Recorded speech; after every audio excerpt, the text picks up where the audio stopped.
Shalom, selamat pagi anak-anak. Bagaimana kabarnya?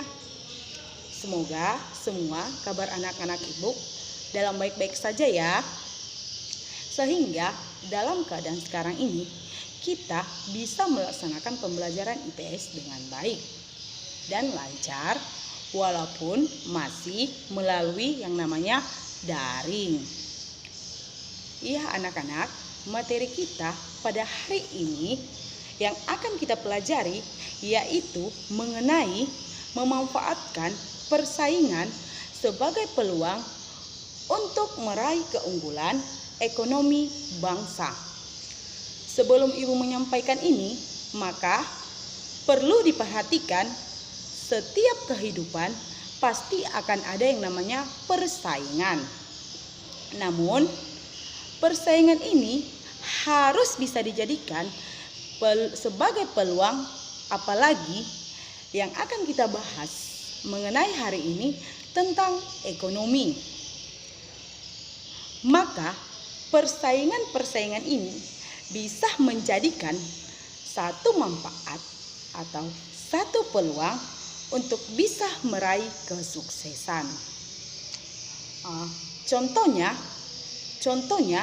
yaitu seperti pada waktu anak-anak di kelas, anak-anak itu pastinya memiliki yang namanya persaingan, yaitu bersama teman-teman dalam hal berupa kebaikan, di mana kalian bisa mendapatkan juara 1, juara 2 maupun juara 3 dan seterusnya. Itu sebenarnya adalah karena persaingan yang sehat dan persaingan yang tanpa memiliki kekurangan-kekurangan termasuk dalam ekonomi. Juga ada persaingan yang bisa menunjukkan peluang, di mana persaingan itu bukan berarti kita melakukan yang namanya hal-hal yang tidak baik, berupa menjatuhkan teman kita atau menjatuhkan kelompok-kelompok tertentu agar kelompok kita sendiri melakukan yang namanya kemenangan atau memiliki keuntungan. Ini tidak diperbolehkan, maka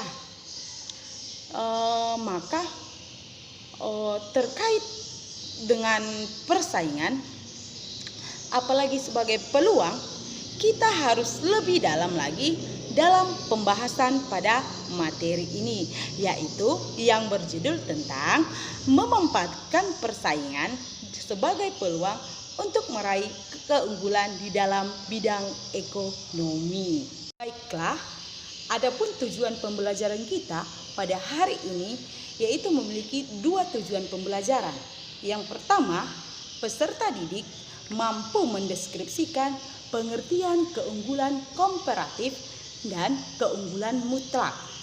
Yang kedua, peserta didik mampu mengidentifikasi tantangan di dalam perdagangan internasional. Perlu diperhatikan daripada tujuan pembelajaran kita tadi anak-anak, bahwa ada istilah keunggulan komparatif dan keunggulan mutlak. Kalau dalam bahasa komparatif itu adalah membandingkan secara perbandingan antara yang satu dengan yang lainnya. Maka apa pengertian daripada keunggulan komparatif?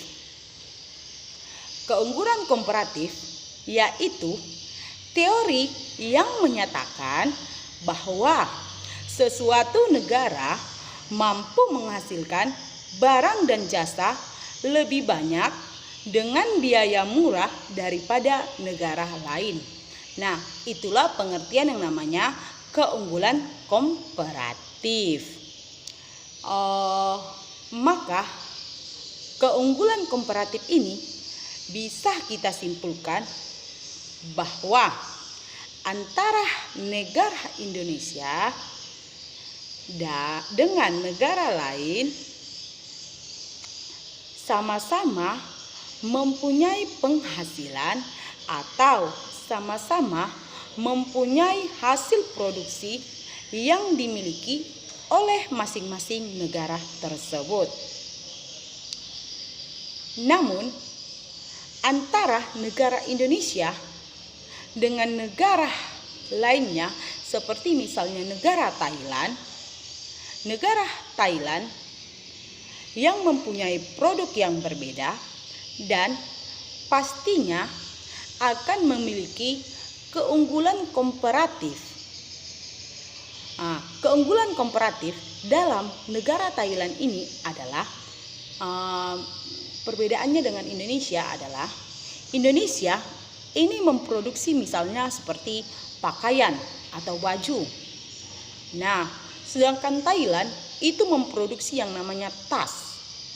Namun, dengan produk-produk yang berbeda, justru bangsa dan negara Indonesia sangat luar biasa dalam menghasilkan produk yang lebih cepat dibandingkan Thailand, walaupun produksinya berbeda, tetapi Indonesia ketika memproduksi barang tersebut, Indonesia memiliki yang namanya keunggulan komparatif dalam segi produknya.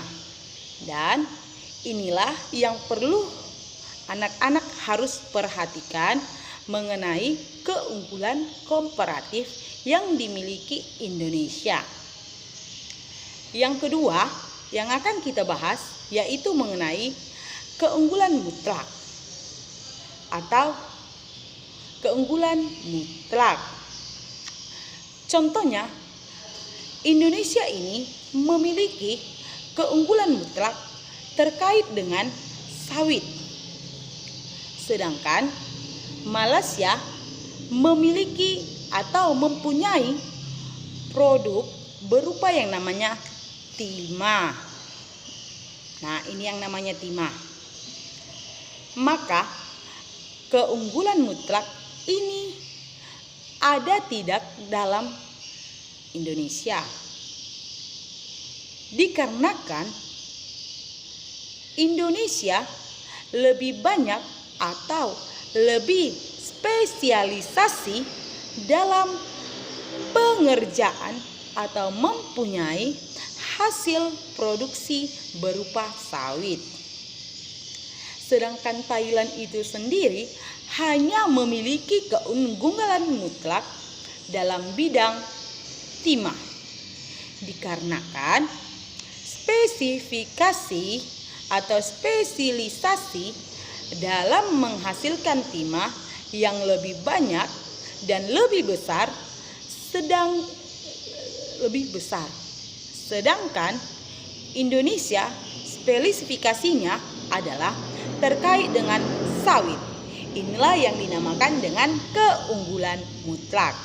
Berarti anak-anak sudah bisa membedakan apa itu keunggulan mutlak dan apa itu yang namanya keunggulan komparatif. Oke anak-anak, sampai situ pengertian daripada keunggulan mutlak dan keunggulan komparatif. Nah, materi kita yang kedua yang akan kita pelajari yaitu mengenai tantangan dalam perdagangan internasional. Mengapa ada satu pertanyaan, mengapa kita harus membahas mengenai tantangan dalam perdagangan internasional? Karena kita terkait dalam perdagangan internasional, maka ada tantangan-tantangan yang terdapat di dalam perdagangan internasional. Tantangan yang pertama yaitu eksploitasi ekonomi atau tidak bisa berdaya saing. Itulah pengertian daripada eksploitasi, yang dimana ketika eksploitasi, ketika dia tidak berdaya saing, tidak mampu untuk berdaya saing di dalam perdagangan internasional, maka negara tersebut akan yang namanya mengalami ekonomi yang merosot. Nah, yang kedua yaitu pudarnya identitas kebudayaan. Jadi di mana pada pudarnya identitas kebudayaan ini, suatu negara yang tidak mempunyai ekonomi yang stabil, tidak mempunyai produk-produk unggulan yang bisa dipasarkan di negara maupun dipasarkan di internasional, yang tidak mempunyai produk-produk, maka dia akan dijajah oleh produk-produk asing. Nah, inilah yang dikatakan sebagai eksploitasi ekonomi. Untuk itu, Ibu harapkan kalian sebagai peserta didik harus mampu mengembangkan potensi yang ada dalam diri kalian agar nantinya bisa berdaya saing untuk di yang namanya pasar bebas atau pasar internasional. Nah, tantangan yang ketiga yaitu ancaman fisik ekonomi. Ya, memang karena adanya globalisasi dengan adanya pasar internasional, ini juga akan mengancam terkaitnya dengan fisik lingkungan. Contohnya yakni akan ada polusi-polusi yang dihasilkan dengan cara yang dapat kita lihat adanya banyak sekali kendaraan-kendaraan pribadi yang berlalu lalang setiap harinya. Maka terjadilah yang namanya pencemaran polusi udara. Itulah ancaman fisik dalam bidang ekonomi. Nah, tantangan yang keempat adalah eksploitasi sumber daya alam. Eksploitasi sumber daya alam ini berdampak pada perusakan lingkungan hidup. Nah, di mana eksploitasi sumber daya alam ini itu seperti apa? Itu sekarang. Contohnya eksploitasi sumber daya alam ini yaitu ketika adanya penebangan hutan secara liar, itu akan menimbulkan yang namanya banjir. Nah, banjir ini juga akan mengakibatkan yang namanya kemiskinan. Dan kemiskinan ini akan berdampak lagi terhadap kemerosotan ekonomi yang menyebabkan akan adanya kesenjangan sosial. Juga akan adanya penyimpangan sosial yang juga bisa dilakukan karena terhimpitnya masalah ekonomi. Dan yang kelima yaitu meluasnya budaya barat. Jelas di dalam meluasnya budaya barat ini dengan adanya pasar bebas, kita mampu membeli yang namanya barang-barang yang kita inginkan dari luar negeri seperti pakaian, sepatu, tas dan lain sebagainya. Itulah yang namanya itulah tantangan-tantangan yang terdapat di dalam perdagangan internasional. Yang akan kita pelajari, materi yang ketiga yang akan kita pelajari pada yang namanya pemanfaatan dalam bidang ekonomi, yaitu membahas tentang peluang di era perdagangan internasional. Nah, peluang di daerah internasional ini ada dua, yaitu yang pertama adanya peluang atau adanya kesempatan di mana di sini kita harus benar-benar mengandalkan kekayaan sumber daya alam yang ada di dalam negara kita. Maka ketika sumber daya alam yang melimpah, marilah kita manfaatkan dengan baik dan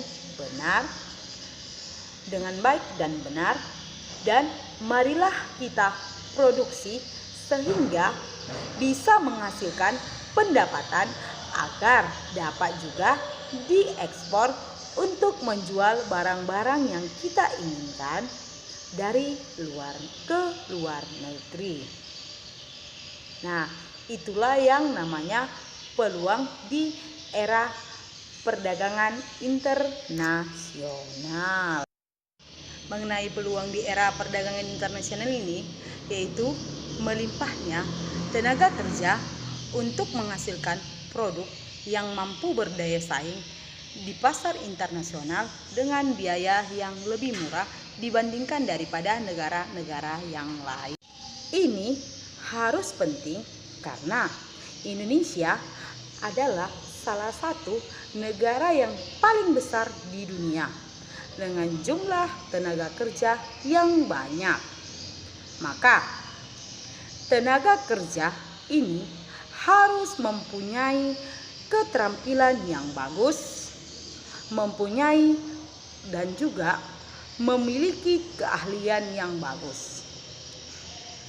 Ketika mempunyai produk-produk, ketika mempunyai yang namanya keahlian, maka sudah tentu dia bisa menghasilkan produk-produk yang banyak dan mampu dijual ke luar negeri dengan harga yang lebih murah. Kenapa dengan harga yang lebih murah? Kan itu menjadi pertanyaan. Mengapa harus dengan harga yang lebih murah? Karena ini adalah salah satu peluang yang harus banyak dicari, banyak dilakukan sebagai salah satu dalam proses perdagangan internasional. Maka sebelum Ibu akhiri dengan tugas, maka ada keunggulan komparatif dan keunggulan mutlak. Masing-masing antara keunggulan komparatif dan keunggulan mutlak ini mempunyai keahlian atau kelebihan atau keunggulan, seperti halnya ketika negara Indonesia ini lebih cenderung menguasai atau lebih banyak menghasilkan kain atau menghasilkan kain batik dibandingkan dengan negara yang ada di Thailand. Maka ini dinamakan sebagai keunggulan komparatif karena Indonesia bisa menghasilkan lebih banyak serta lebih efisien dan lebih murah. Sedangkan keunggulan mutlak adalah keunggulan yang dilakukan oleh suatu negara dengan produk spesialisasinya atau spesialnya, seperti di Indonesia itu lebih dominan dalam produksi sawit. Maka Indonesia keunggulan mutlaknya di sana. Sedangkan Thailand lebih spesifikasi dalam produk timah. Maka keunggulan mutlak Thailand adalah di timah.